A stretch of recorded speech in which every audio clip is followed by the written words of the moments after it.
अस्सलाम वालेकुम नाजरीन, INE टुडे न्यूज़ में आपका खैर मकदम है। आइए देखते हैं ये तफसीलात। शहर हैदराबाद में रियासत तेलंगाना के बहुत सारे बीजेपी लीडर सालों से बार बार हैदराबाद दक्कन को आज़ाद करवाने के दोहराने पर अभी शहर हैदराबाद की MBT के रूह रवां अमजदुल्ला खां खालिद ने उनसे सवाल किया कि कौन आज़ाद करवाने वाला है और किससे आज़ाद करवाएगा, जबकि ये बिल्कुल आज़ाद पड़ा हुआ है। क्या इस तरह बीजेपी पार्टी अलानिया आवाम में नफरत के बीज नहीं बो रही है?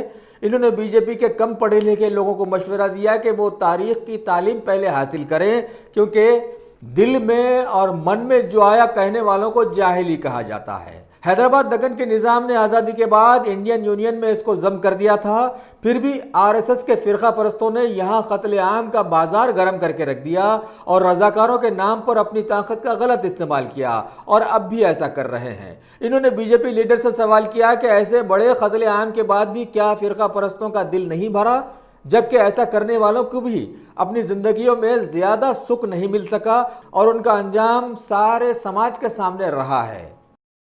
देखिए साहब, आने वाले सितंबर 17 के दिन बीजेपी की तरफ से ये ऐलान किया गया है कि हैदराबाद लिबरेशन डे मनाएंगे। एक्चुअली ये मेरा सवाल है कि बीजेपी के लीडर से कि लिबरेशन किसका और कैसा मनाया जाना चाहिए, जबकि दर हकीकत ये है कि हैदराबाद के जितने भी रूलर्स थे, चाहे वो कुतुबशाही दौर के रहने दिए, चाहे वो मुगलिया दौर के रहने दिए, चाहे वो आसफ जाही दौर के रहने दिए, तमाम लोग हिंदुस्तानी थे, हिंदुस्तान में पैदा हुए, हिंदुस्तान में मरे और यहीं दफन हुए वो लोग। तो फिर ये बात कैसा कह सकते हैं कि इसमें लिबरेशन की बात कहाँ से आ गई। दूसरी बात यह है कि जितने भी रजवाड़े, जितने भी रियासतें जो हैदराबाद में, जो हिंदुस्तान में यूनियन में आए 1947 के बाद में, तो हैदराबाद भी एक प्रिंसली स्टेट था, उसको यूनियन में लाया गया था। तो पहले तो जो BJP one nation one theory one law की बात करती है, तो मैं उनसे सवाल करना चाह रहा हूं कि एक हिंदुस्तान के दो आज़ादी के दिन कैसा मना सकते हैं। हमारा तो आज़ादी का दिन जो है कि हम बहैसियत मुसलमान हिंदुस्तान के 15 अगस्त मनाते हैं, लेकिन ये लोग 17 सितंबर को किस तरीके से आज़ादी मना रहे हैं। हकीकत तो ये है कि जो पुलिस एक्शन के नाम पे जो किया गया था और जो रजाकारों को बदनाम किया गया था, उसके अंदर जो है कि जो चंद फिरका परस्त अनासिर 14 सितंबर से लेकर 17 सितंबर 1948 तक जो नंगा नाच किए, यानी कई लोग ऐसे थे फिरका परस्त अनासिर जो रजाकारों का ड्रेस पहनकर, फौज का ड्रेस पहनकर न सिर्फ मुसलमानों को लूटे, बल्कि पूरे जो हैदराबाद के जितने भी पैसे वाले लोग थे उनको लूटे। और ये बात हकीकत है कि खुद सुंदरलाल पटवा कमेटी की रिपोर्ट में आया कि 60,000 से ज्यादा मुसलमानों को शहीद कर दिया गया। तो उसके बाद में जो ऑपरेशन पोलो के बाद में, यानी दिसंबर 1948 में सुंदरलाल पटवा कमेटी की जब रिपोर्ट मराठवाड़ा, बिदर, गुलबर्गा जब गई, तो ये हकीकत ये बाज़ाफ्ता ऑन रिकॉर्ड कि उन्होंने मरकज को एक रिपोर्ट में पेश किया कि 60,000 से ज्यादा मुसलमानों को शहीद कर दिया गया। अब जो बीजेपी लिबरेशन की बात कर रही है, मेरा उनसे सवाल है, मेरा मुतालबा है कि अगर आप हैदराबाद के लिबरेशन के ऊपर बात कर रहे हैं, तो मुसलमानों के साथ जो वाकयात पेश आए, जिनको शहीद कर दिया गया, 60,000 मुसलमानों के साथ जो रेप और जो कत्लेआम किया गया, उस पर भी बहस करना चाहिए। दूसरी चीज यह है कि उस वक्त अब लिबरेशन यानी फ्रीडम मूवमेंट, फ्रीडम फाइटर ये लोग कहते हैं, तो जब हिंदुस्तान हैदराबाद जम होने के बाद में यहाँ की रियासत, तो जो भी यानी यहाँ की हैदराबाद रियासत, उस वक्त के वजीर दाखिला उस वक्त के वजीर दाखिला को एक रिपोर्ट पेश किया गया था। उसके अंदर ये कहा गया था कि तकरीबन एक 50,000 लोगों को यानी फ्रीडम फाइटर का रिकॉर्ड देकर भेजा गया था। तो उस वक्त के वजीर दाखिला ये बात को कलदम दे दिए कि ऐसा कोई फ्रीडम स्ट्रगल नहीं हुआ। जो भी वाकयात पेश आए, चंद कम्युनिस्टों की तरफ से वो लैंडलॉर्ड जमींदारी सिस्टम के खिलाफ में मुकाबला किया गया था।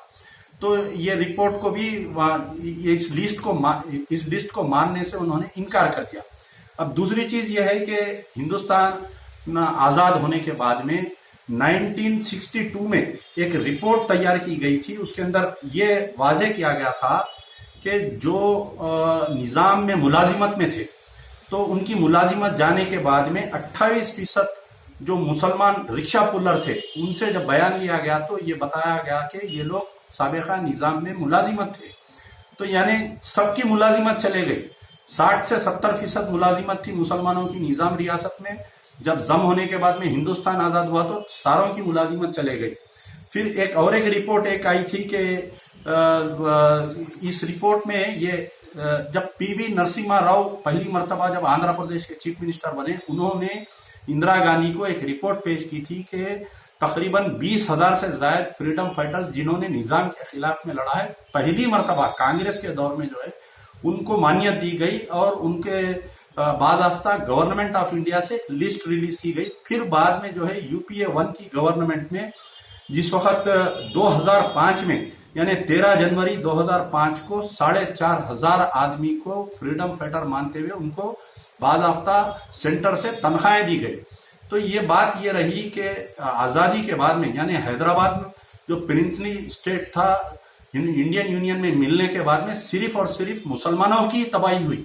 यानी उनकी जायदादें चले गई, उनकी नौकरियां चले गई, उनके जानो माल चले गया।